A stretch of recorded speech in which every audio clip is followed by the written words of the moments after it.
Why, hello there, and welcome back to another episode of Red State Blues. This is your host, Ben. And I'm over here, Melanie. Yes, we are back after a long hiatus with lots and lots of life events, let's say. For starters, well, you go ahead, actually. I don't know, there are a whole bunch of stuff happened. There's been a lot of illnesses with our family members and well, I was going to go into, I was going to let you say, I thought you wanted to say something about how you got sick. Yeah, I got sick, so I couldn't eat anything, and I was in extreme pain and it took forever to get into a specialist. That's what started our hiatus. And so then I ended up getting something called gastroparesis. So whoop-de-doo. So like gastroparesis, apparently the disease where you can't eat anything. It's, or you can eat certain things kind of a little bit sometimes, but not hardly much of anything. Yep. Right? Yep. Right? It's basically paralysis of the stomach. So. Yeah, so it's like a fucking nightmare if you love food. Yes, and 20 pounds later, I'm still here trying to live off from protein shakes. Woo-hoo. Yeah, so she just gets to smell the food that we all get to eat. Yep. Basically, most of the time anyway, unless it's like potatoes or something, right? I found lately I can eat potatoes and rice and fish. But yeah, so that's been just like a mess. Then obviously we get the normal kid stuff that we have to deal with, like every parent, not making excuses there, but and then our parents got sick. On top of that, yes, well, your mom got really sick towards the spring, and then ended up in a nursing home for a while, and then now she's out of the nursing home, and then my dad got really sick, and then ended up in rehabilitation, and then ended up back home, and then ended up back in rehabilitation in the hospital. Then he ended up back home again, and then he ended up on hospice, and then he passed away in October, actually. And that's been like a whole huge thing for my family, obviously. It's not like we didn't see it coming or anything, but holy shit, it doesn't matter if you see it coming, you're never really ready for it. It's like a family paradigm shift. Yeah, it really is. Anyway, so it's just been nonstop, one thing after another. Basically for family stuff out here. And in, Ben and Melanie land. I really would like to start making more episodes of the show, especially considering this is an election year coming up. It's basically, what is today? The 31st? Mm-hmm. So I'm not sure if we're going to get this online today or not, either tomorrow the 1st or today. But either way, 2024 is tomorrow, and that's a big time election year. We really we have a lot of things that I would like to talk about anyway. But it's going to be a big year for democracy in the world. It feels like that. Yeah. Vote. Yeah, and I think it's like it's a good year to reject extremists from both sides of the political spectrum, from my perspective. But obviously the extremists on one side have kind of started to win a little bit, which isn't good, at least through the court system. So, and it'd be a good. At least in this state, I think the state is soundly rejecting that. So, but I think you wanted to talk about a lot of other stuff too, right? Like various. All the wins we got in Michigan would be a good. Well, other than politics, I meant. I was trying to say you wanted to talk about other things, other than politics, but I don't know, maybe not. Whatever. We'll see where we get. So yeah, all right, cool. No, I just.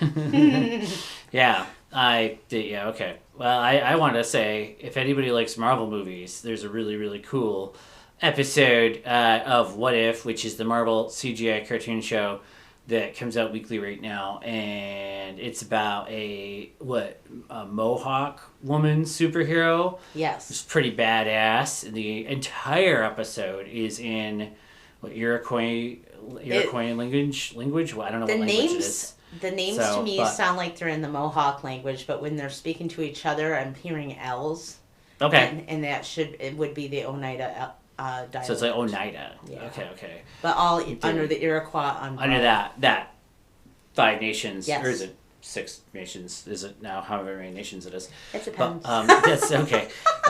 So yeah. So that sort of that's really really cool. It's like back in time. The whole episode is set back in time a while, but it's pretty badass. Definitely super cool, man. Alternative history at that point.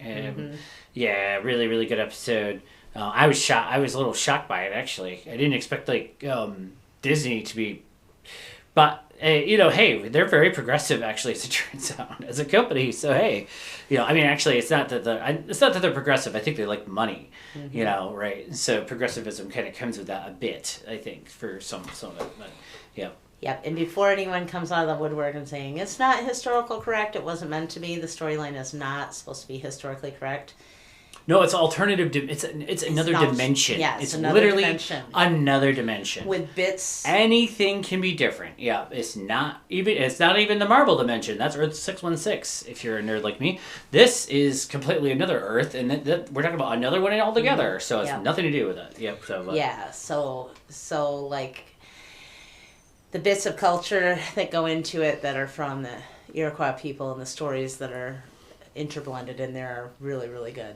Like, that's awesome. Really super good. And we were reading the credits, and they were actual people from the land of Iroquois people that actually were on there to be... I mean, honestly, it just looked like the northeastern United States, like upstate New York, something like that. And, like, that's totally... But it was wild because, like, the Spanish were out there looking for, like, the Fountain of Youth. But it kind of like, oh, that's, like, alternate... I mean, I don't think the Spanish ever really got up there that much, probably. Maybe other than an explorer or two. But, like, these were, like, looking for, like, the Fountain of Youth. And they're like, oh, then you kind of see... As the story unveils, you kind of see why the Spanish are up there really... And it looks like it's really, really early. Yeah. Like, early 1500s or late 1400s or something like that. And you're like, whoa. Yep. But anyway, it's pretty badass. So Marvel has been really, I feel like, as far as that stuff goes, been doing great lately. I have no idea on the movies. I haven't seen a Marvel movie lately, so... But one of these days I will. Speaking of movies, though, I finally got around to watching the Barbie movie. And you did, too. Yeah. There was a lot going on there, I think. I really, really liked it, actually. I was actually... I'm not sure what I was expecting. I was expecting something different because of all the hype, but I wasn't really sure what to expect until like towards the middle to the end of the movie. I'm like, oh, I see. That's kind of like, I see what they're doing here. Yeah. I'm like, this is pretty smart, actually. Like, anyway, but you gotta watch the movie. I don't want to give away spoilers to anybody. Definitely worth it, though. And it will open some members of the audience's eyes to the female. From what it's like. You don't want to give away spoilers though. As a woman, I think that you're right. There you go. Yep. But yeah, and I went into it kind of lukewarm to begin with because I was like, it's just a bunch of hype, and then I really really liked it at the end too. Yeah. So. Yep, that was an awesome movie. I feel like a lot of the haters probably just haven't seen it. And that's kind of ironic, actually, given the subject of the movie as well, too, I suppose. All right. I think I'm going to take a little bit of a break, and then we'll be back, probably with a little bit of politics. Okay.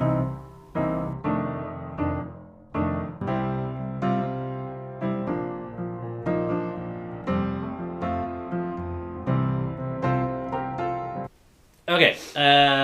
So I think that what I wanted to talk about was, as far as politics goes, which we've definitely kind of gone... Oh, geez, yeah, there was a couple other things I wanted to bring up, actually, now that I think about it. But all right, politics, anyway. I want to talk about specifically Michigan. Yes. And there is just an article in the Detroit Free Press from December 29th listing... and I got posted to Reddit, by the way, and there's comments and blah, blah, blah, blah, blah, blah.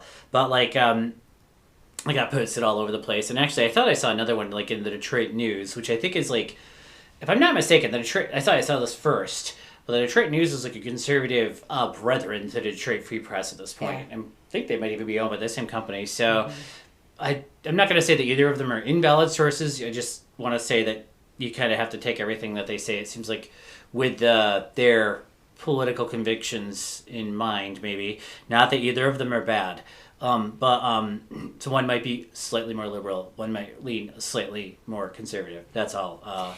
If you want to get both sides of the story on this, you can read it out of those papers, or you can also read it out of Bridge, Michigan. Yeah, Bridge, Michigan's pretty good, I think, right? And MLive's pretty good, too. Yeah. MLive's sort of a consortium, right, of papers. But yep. This one just says, basically, that Michigan gun abortion and workplace union changes to take effect in 2024. A bevy of Democratic bills signed into law by Governor Gretchen Whitmer this year did not garner enough GOP support to take effect immediately, but major changes Democrats made on labor, gun and abortion policies in Michigan will kick in this next year. Now that's interesting. I was unaware of anything related to gun, anything. Mm-hmm. So before looking at this, but I was very much aware of the labor changes and abortion.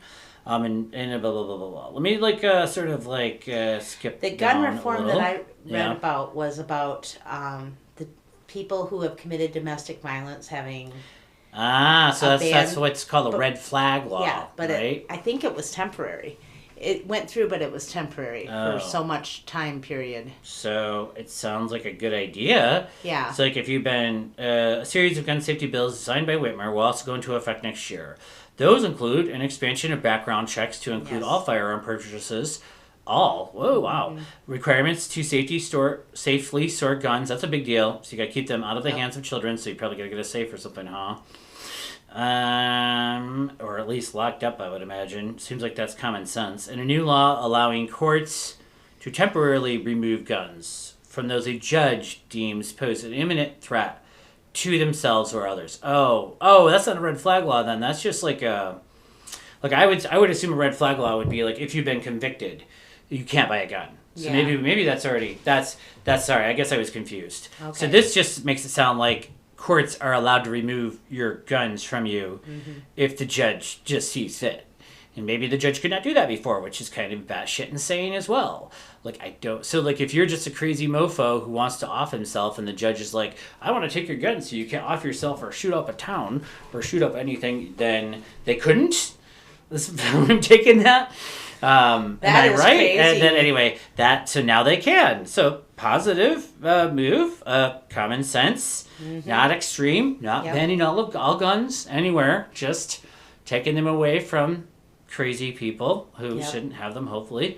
Whitmer also signed a package of bills that would temporarily ban those with domestic violence convictions. That's the next sentence. Okay, from possessing and purchasing firearms. That's what I thought was a red flag law then. So that then now is also in effect. So all of those things. Okay, so if you... Okay. So if you're... Now I don't know the statistics on that. I don't know what the statistics say, but don't they say if you're a gun owner and you committed domestic violence, right? Statistically, you're far, far more likely to murder your spouse, right? Or whatever, whoever else in the household. Violence acts. I mean, mainly, I'm talking about guns, though. Like, if you have guns with a gun. Yeah. So, I mean, that just makes sense to me. Yep.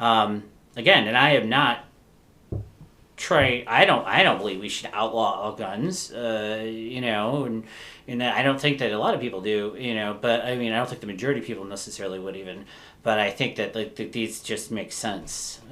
That's just me. But the other one was, obviously, we've talked a lot about abortion. Yes. I kind of was wanting to point this one out. The Republicans made hay out of this other one, right to work repeal.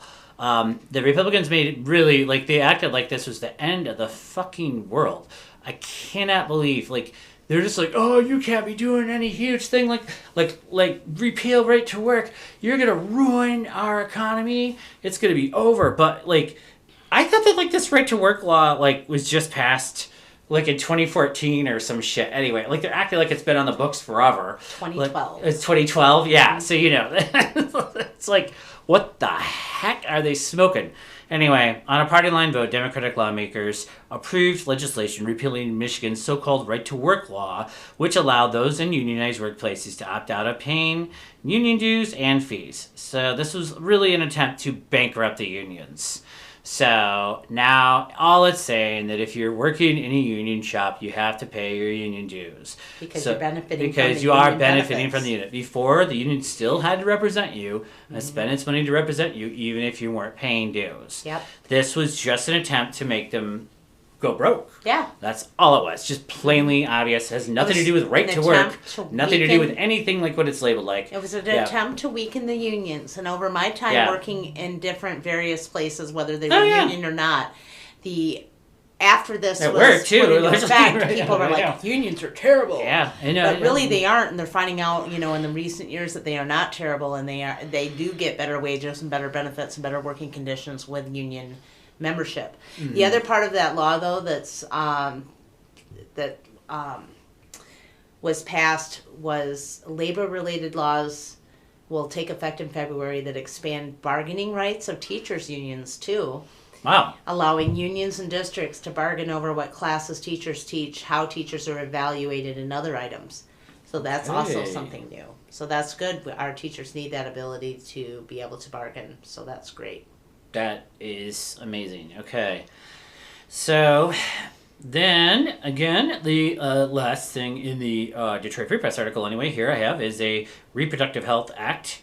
After Michigan voters approved an amendment enshrining abortion rights in the state constitution last year, Democrats in the state legislature followed up by repealing some abortion-related restrictions Michigan had on the books.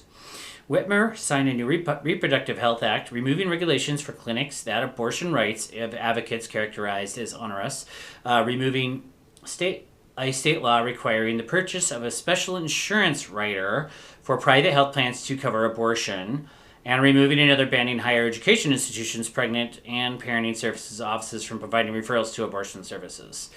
Which was, okay, I just was going to say, essentially what they did was just basically made it so your health insurance would not cover an abortion. Correct. Right. Okay. Just so we got that clear. Okay, go ahead.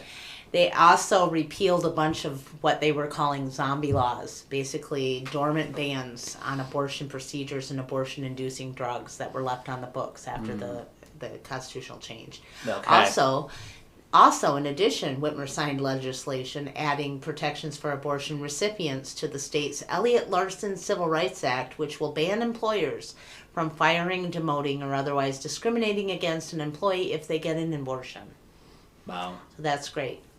Because as we know, there are many different kinds of employers with many different kinds of moral backgrounds and beliefs that will do different things with their businesses. And so that will protect their jobs. Awesome. That, I guess, kind of takes me back to where there's this huge freaking divide now between different states, almost harkening back to, like, slavery at this point, where, like, then it kind of makes you question, like, if somebody comes to Michigan then for an abortion because we have changed all these things, and then they went back to their home state of, say, like Missouri or wherever, could they be prosecuted there? And will they be prosecuted? Mm-hmm. And maybe they have been, and maybe they are being at this point. And how is that different than essentially fugitive slave laws, right, where slaves would attempt to run away to another state, and then the laws for one state could try to prosecute anybody who would attempt to help that slave or escape or anything like that, even if they were in another state. So then they would be going into towns in the northern state to get people and arrest them and take them back to the south. Mm-hmm. Not even just slaves, not even just runaway slaves, but also what they would consider to be like people helping them. You know, and this is sort of like the same type of situation as are we becoming more divided as a country? Is like Michigan's like going in this other direction, and then other states, some out down south and out west a little bit, are going in a completely wildly different direction. But anyway, and I think that might be a great thing for our country that would avoid civil war that everybody talks about. Is if each state's people make the laws for their own people in their own state, and but that's the problem with that is when they overlap. What I would argue is that then laws in Missouri can affect people here, so they can send sheriff's men or whatever, posse or whatever, into your other state. That, so. But those kind of things, I bet you, would then have to be decided on a federal level, right? If they But that could precipitate a civil war.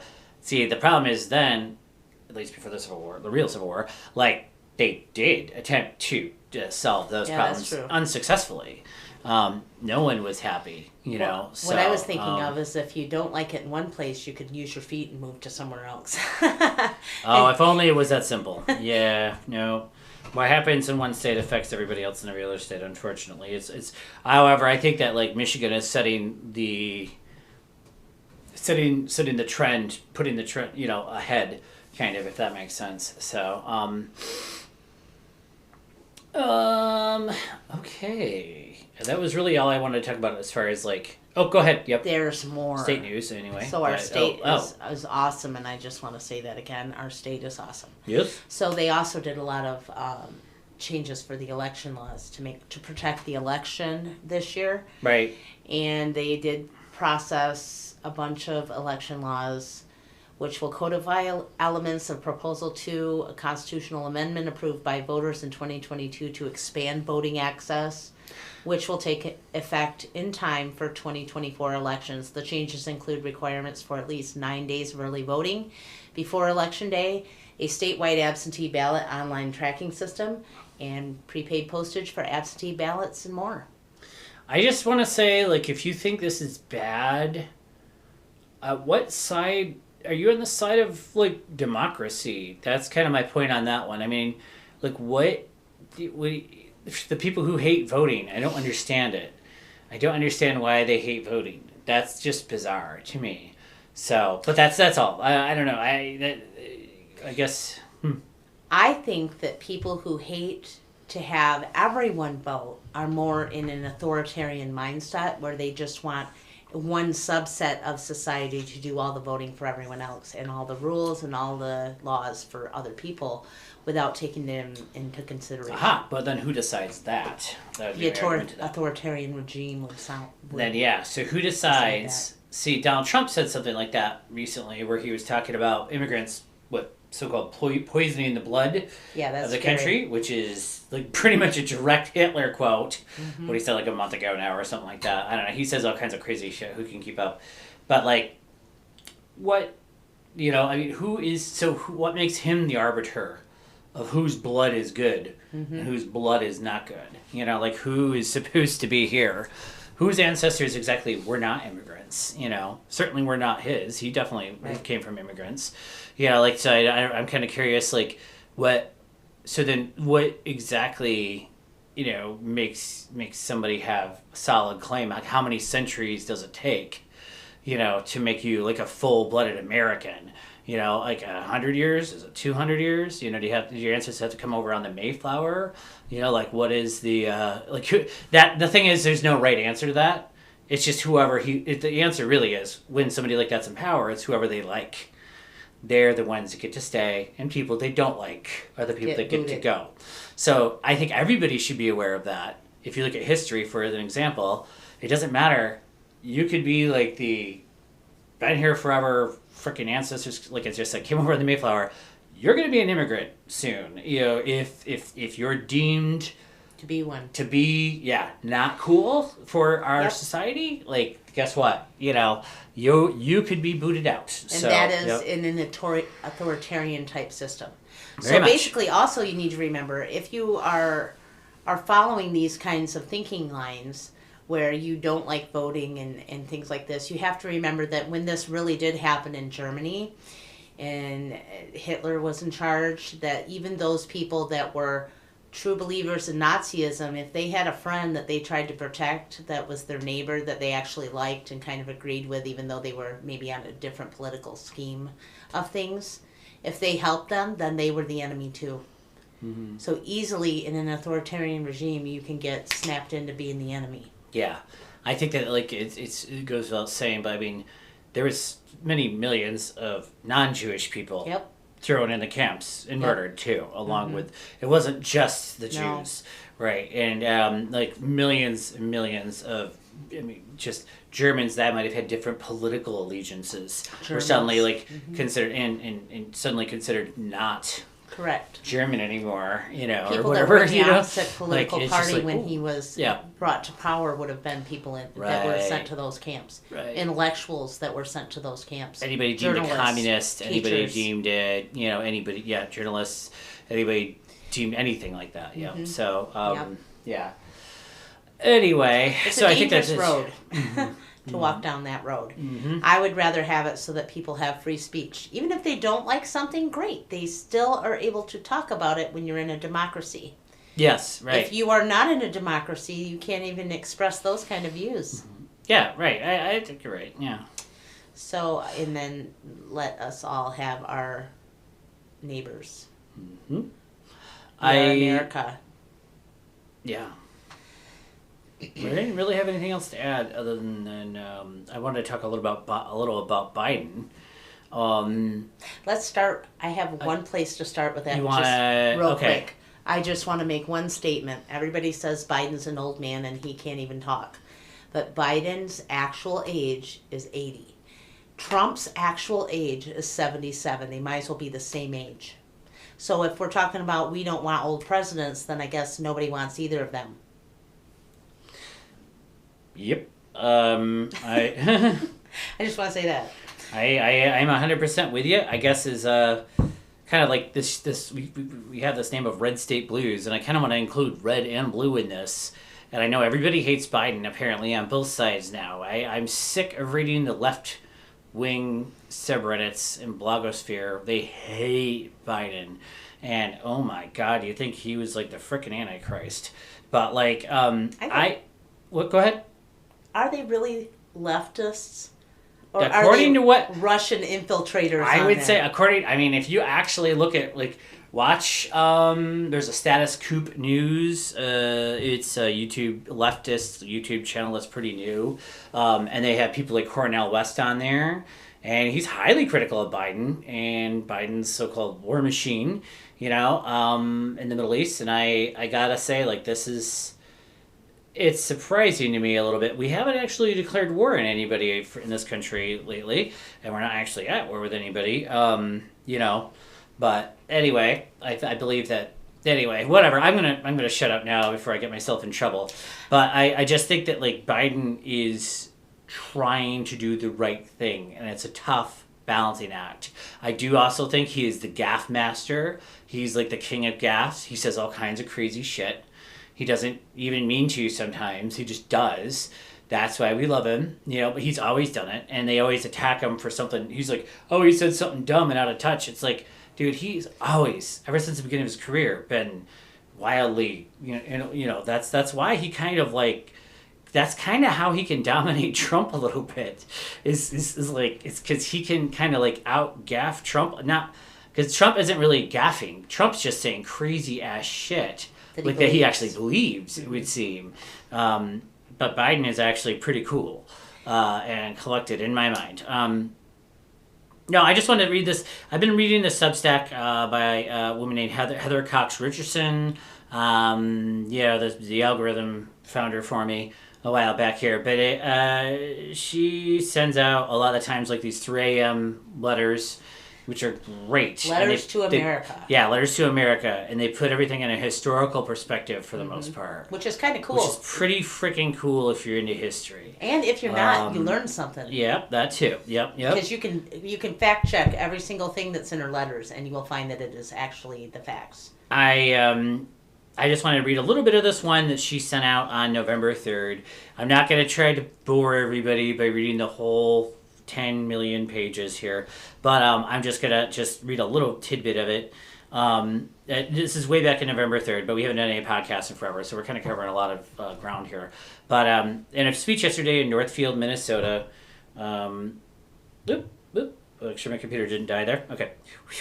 In a speech yesterday in Northfield, Minnesota, remember this was I guess that would have been November 2nd, Northfield, Minnesota, President Joe Biden explained his economic vision to rural Americans. Over the past 40 years or so, we've had a practice in America, an economic practice of called trickle-down economics, and it hit rural America especially hard, he said. It held out Main Street, telling farmers the only path to success was to get big or get out. At the same time, he said tax cuts for big corporations encourage companies to grow bigger and bigger, move jobs and production overseas for cheaper labor, and undercut local small businesses. Meat-producing companies and the retail grocery chains consolidated, leaving farmers and ranchers with few choices about where to sell their products, reducing their bargaining power. Corporations that sell feed, fertilizer, and even farm equipment use their outsized market power to change farmers and charge them and ranchers unfair prices. Biden noted that the U.S. has lost more than 400,000 family farms in the past 40 years, an area of more than 140 million acres of farmland, equivalent to an area the size of Minnesota, North Dakota, and South Dakota combined. Family farms have failed, and as they did so, small businesses, hospitals, schools, and communities also suffered. Young people feel they have no choice but to leave home in search of good-paying jobs and a chance at the American dream. Biden explained that his plan to invest in America would create new and better markets and new income streams to help rural areas thrive. He noted that $20 billion of the Inflation Reduction Act will go to helping farmers and ranchers adjust to climate change by changing cover crops and managing nutrients and grazing, while urging farmers to diversify from single crops and sell in local markets. Anyway, I could go on and on and on, but I guess that what I want to say, I'm sure I could probably find one, but as far as Biden's accomplishments go, I want to say that he's really trying to help people in the United States by getting everything he possibly can through when he could, at least through Congress. That's what he was trying to do. Now he got billions and billions of dollars for infrastructure to upgrade everything from roads to agricultural areas, actually, even too. But provides jobs and will increase the economic outlook of places and clean energy, largely. And that's what I got to say in his defense. I just do not see. If you think about voting for Trump, I don't see him doing that ever, anything even remotely like that. Mm-hmm. So I don't really see, when I look at polls, all right, I could go into a whole thing here, but apparently Trump is beating Biden right now. Now, I don't believe Biden's even started to run hardly yet. Nope. And I don't think that his campaign is really even, I don't think he's really worried as much as people seem to think he is. I think he's to actually start running. I think he's been focusing on governing. Yep. But I do think that he is probably still, yet again, even though he's old, and Trump is old as well, like the best chance we have to beat Trump, at this point. Unless somebody else pops up out of the woodwork. I know that James Carville is saying otherwise. He's an ancient Democratic strategist from Louisiana who helped Clinton win way back in the day from the 90s, but he's suddenly popped up into relevance yet again, and he's all over the internet and all over everything saying how Biden is ancient and needs to get the fuck out of the way. But I gotta say, I don't know if I agree with him on most things. Actually, I do agree with him on all things, because he's kind of a centrist-ish person, but I don't agree with him on that, I don't think. But and for those of you who don't know who he is married to a very entrenched Republican lady. So they both go to both Republican events and fundraisers and Democratic events and fundraisers. Mm-hmm. So he kind of gets the whole spectrum of what everybody's saying when they think the other isn't listening.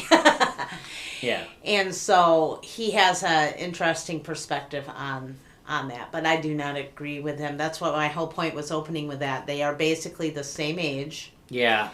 And good luck finding another Obama that's going to be a young president. That's that was almost like a fluke. I think that Biden is doing amazing shit. I mean, if Trump is the alternative, I guess that's what I'm saying. Then, what the fuck are people even thinking? And they can't be.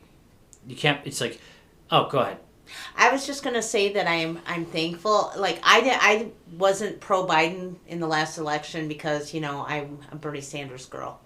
But I voted for Biden because of stability, and I think that I've gotten that back. I've gotten the return on my investment on him, because what I wanted from him was to stabilize our country, and I'm damn thankful he's in the leading chair right now because of all the chaos that's going on outside of our country right now. And we need to be having an adult in the room, a stable, calm adult to help manage those other problems. That's kind of how it feels like for the state of Michigan. Going back to the full circle here, back around to that.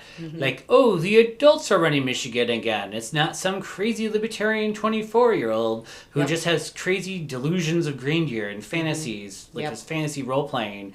They're libertarian, anarcho, crazy, like, oh, everybody should just, like, you know, be on their own and pull up their bootstraps and everything will be solved. You know, like, this is like, oh, the adults came back in the room again. Oh, guess what? We're actually going to start helping people now again.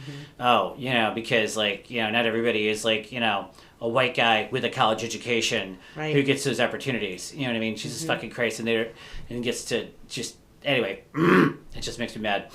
Like, and going back to what you're talking about a lot of the young people are all up in arms about some of the things that are happening outside of the country, and on the left, they're going way left, and they are just like not understanding history, I think, and supporting things that maybe they should learn about more before they start going out in the streets.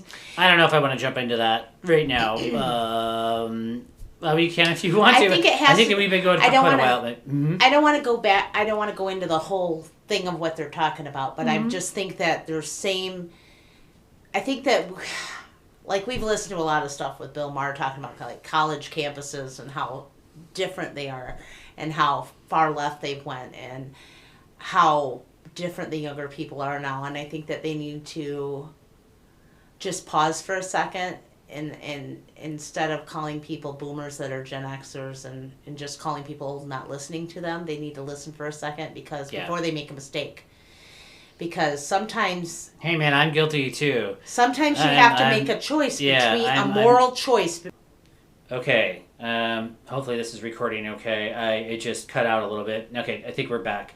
No, I was just trying to get at like, I've been there where I prejudge people based on their age, and I shouldn't have, for being too old or maybe too young. You know what I mean? And I don't want to be that guy either. You know, and that's that. I think a lot of younger people might be doing that with Biden.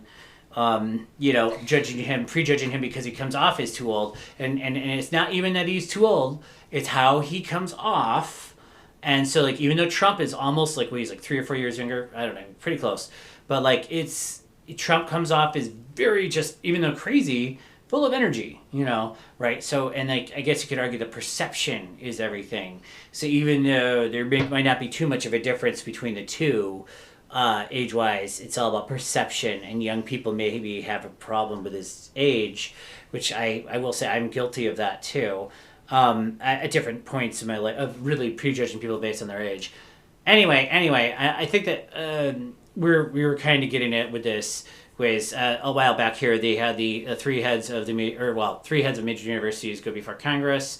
They're all in deep shit because essentially they, in the name of freedom of speech, which we've brought up on this podcast lots of times, but in the name of freedom of speech, it seems like they really kind of came down soft on anti-Semitism, and all of them. I know one of them at least ended up forcibly resigned anyway. It made the elite institutions of the United States look incredibly weak.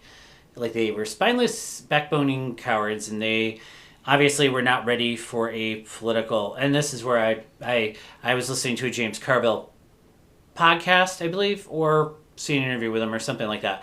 And he was absolutely right. They should have been actually prepped before they went before Congress. Instead, they were giving very academic type of answers, you know, not coming down too hard side on either side. And the Republicans, and probably some Democrats, I'm sure, had a field day just like destroying them completely and making them look like utter nincompoops. That seemed like they were just practically anti-Semitic themselves, even though I'm sure they're probably not anti-Semitic themselves. But, like, oh my dear God, you know, like, there comes a time you gotta, just stand up now and just say, hey, you know, we can't hate Jewish people. Holy shit. Yeah. This is what I'm talking about. About sometimes you have to make a moral judgment call, and stand by it. Right. And any kind of hate like that, hate speech, is not free speech. It's not. You cannot sit there and say things that are going to... What do you mean? mean? It's anti-Semitism.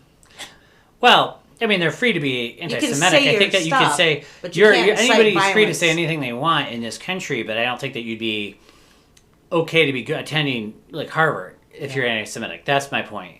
Like, I think there should be, like, rules in place. Like, you know, they can have their own rules, you know, and they're allowed to restrict, you know, crazy shit, you know. That's what I'm saying. Like, so, you know, keep the Nazis over in their Nazi corner. You know, I guess if they want to be Nazis, they're allowed to. It's the United States. That's true. They can be crazy on their own. They don't need to be attending Harvard and getting, you know, scholarships or something for that. So that's what that's I guess what I would say. But anyway, I don't know. So like I have to say, like, yeah, they're like, academically, I'm sure they were right, you know, but again, like, they weren't ready for a political, you know, they reacted showdown. Like a corporation does when, like, oh, we like both sides, we're not going to take sides, and yeah, that's or force insane, an immediate apology dude. from somebody too. They do that. You come off as insane when you do that, and then they switch their answers 5 months later or whatever. I don't know, but you need to make a strong stance though on that, right? Especially like involved with the history involved in that and everything surrounding anti-Semitism. Yes. Too much violence has happened to that group of people. Yes. So. Yeah, and we were brought up in a time period where we were made well aware of that. Yeah, I feel like maybe some younger people, not so much. So there might be, like, hell, man, in 7th grade, I mean, they were talking about concentration camps. It seems like half the freaking year in one of my classes, you know, like, it's like, yeah, like, so I mean, like, that's just like, it was a huge thing when we were in school. I just feel like now they might, I'm sure they're not probably doing that to that degree anyway, you know, so people are just maybe not aware of the history, you know, but and how it's not funny to joke about. It's not funny to joke about, and so what we're talking about here isn't, like, I am not talking about or trying to make any commentary about the war that's happening between Israel and Hamas either. It's anti-Semitism in general, like, because of what happened in Germany. You know, that just... It's just ramped right up now. It's ramped right up. It's just horrifying. Because of the war, though. It's ramped right up. Yep. And also, the left has decided that Joe Biden is, for some reason, apparently, or at least people claiming to be on the left, have decided that he is literally Hitler, and his nickname has become Genocide Joe on the left wing. Like, I think I was talking about this earlier. It's just like, because he's funding Israel, and it's just completely lunacy. It's complete lunacy. I don't understand where is this coming from. About, you know, people. They're anonymous. People are anonymous, though. Not just young people, but people in general need to learn about history. Like, I'm that actually is not what genocide probably is. just going to stop reading for anything. I'm not going to vote for anybody on that side of that spectrum at this point, and I'm going to stop reading their shit that they write. It basically amounts to hate speech about, you know, I mean, this country has done bad things. Mm-hmm. But I think, in my mind, protecting Israel is not one of them. So, like, that's, you know, like, I'm not saying that Israel is a saint either. I'm not saying the United States is a saint. But in my mind, this is not colonialism in the same way that colonialism was colonialism, if that makes sense. Like, if from a historical perspective, this is just not the same thing. So, and he can give you this perspective because, actually, he... No, this is it's a completely different situation than like the settling of America or something like that. Like, this is not, there's no way Jewish people are going to, like, outnumber Muslims or something at some point and, like, take over it's not like a foothold or some crazy idea. Like that's not happening. Like I don't know. This is not colonialism. Right, and to be clear, the Palestinians are Muslim, and there are other Muslim countries around there. That do not if you're the settlers and the Indians in America, you didn't have Indians around there that could possibly help you. You were just where you were at. Well, I'm saying that the Palestinians though have tried to move to several other countries.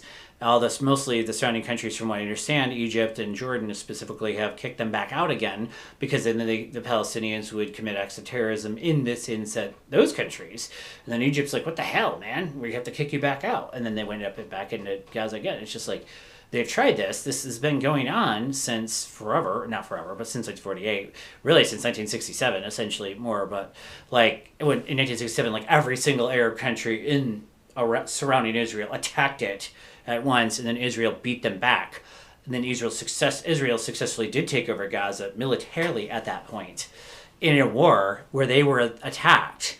So that's how they ended up with Gaza, and they gave the Sinai back to Egypt eventually, but Egypt didn't want Gaza back, as it turns out, because they didn't want to have to deal with it. And so it's very, very much more of a complicated situation. I didn't really want to have to go down this entire road right now. I don't think I should stop myself now. I totally am very empathetic, though, with the plight of the Palestinians. I feel really, really bad for all of them, and I really, really pray for an end to war in general, but in war there especially. I don't want any more Palestinians to get killed. I don't want any Israelis to get killed. I don't want anybody getting killed at all. So, yep. Just make that clear. Both of us do not want anyone to be killed. We wish this wasn't happening in the first place. I just wish it wasn't. Yeah, it shouldn't be happening. It didn't need to happen. Thank you for giving a historical context, though. I don't even think I gave that much of a historical context. You gave an overview. But it's just probably more than most people know. But yeah, tiny bit of information. But I don't think that anyway, it's not as one-sided and it's not as clear as anybody when any person thinks. Has a lot more to do. The whole situation also has a lot more to do with internal Israeli politics. Mm-hmm. The hardliner conservatives are in charge of the Netanyahu is in charge of the Israeli government. He's like a disaster for the country. He's as far right as you can get there, and he's taken it over. And really, this happened in many ways. You could argue because of him. So, and he needs this war to stay politically relevant. Yeah. So, because if the war ever ends, he's probably done for politically. So, anyway, but that's anyway. I really I could go on a long time about this, but I got to stop myself. So that was really not my intention. My intention was really to talk about Michigan related stuff more today. But I kind of overly passionate about this, but. Especially where I see blame being assigned to different groups and individuals where really they have very little to do with it. So, and honestly, as the United States has to support its allies, the same way where we would hope that they would support us if we were attacked by terrorists. Like we would hope that we would have the support of, England and Japan and Israel and stuff. Like during 9/11, like the same kind of is reversed. This was a terrorist attack, on a democratic country. As much as they're contentious, they are a democratic, they are a democracy, and they're our allies, so we got to support them. No one thinks that they should be killing everybody, and I do not believe for a second that they are. So I'm sure that people get killed because it is a war, but I don't think that they're going through and wholesale slaughtering people. And anyway, that issue right there probably moved me more to the center than anything, I think, this year. I was probably further to the left, frankly, but after this happened, I've moved to the center a bit because I cannot stand how far left news outlets are handling this in the casual manner that they're just saying really atrocious things, I feel. And so I'd have to say people like Cornel West lose my vote. So I really like his politics for domestic issues, but I can't agree with him on this. There's too much going on in the world. The world is too big a place, too dangerous a place. You take the United States out of it. If we became an isolationist country right now, for example, we brought everybody home and brought all our money home and everything like that. Power is not going to have a vacuum. like Russia will fill that gap, China will fill that gap, Iran will fill that gap. Authoritarian regimes that we would not like to live in would end up filling that power vacuum and really taking over the rest of the world without us. We're like kind of like for good or for bad. I mean, I hate to be a cliche, too, but I mean, we do kind of represent at least democracy. God bless America. No. All right. That was my patriotism for the year. Sorry. Yes, I'm not saying that America is perfect by any stretch of the imagination.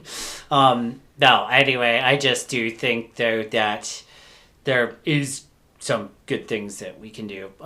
I think that we represent pluralistic democracy, and yay for multiple religions and multiple peoples living in the same place. Mm-hmm. Anyway, okay. So I think I just really wanted to wrap it up here. Did you have anything else you want to say before we go, or? I just want to say you have to know where you've been to know where you're going. Secondly, I would want to say that be careful when you other people to make them strange. Yeah. Whether here or abroad, because we're all human beings. Everybody is just a human being. Yep. You're right. At least as far as we know. I don't think there's aliens, but you never know. Alright, sorry. Whatever. I could be a pig man. A pig snout. You're living in Pigman universe. Sorry, I don't remember that episode of The Twilight Zone. Yeah. For everybody. Anyway, but okay. I'm trying to think. Oh, one last little thing. I think that Michigan, having solved all other major problems, and making the state the glorious foundational empire of a state or whatever that it is now, we're taking over the world. We have to have healthcare for everybody here. So how do we do that? So think about that, people out there that do these things for a living. Get us health insurance for everybody in this state, and then all the other states will have to follow suit because they'll just want to be just like us. Yep. All right. With that, all right. What's the usual outro here? Oh, we want to say Bama P. Bama P, go Albumin. Yeah, Bama P, motherfucker. Okay. See you next year. See you next year.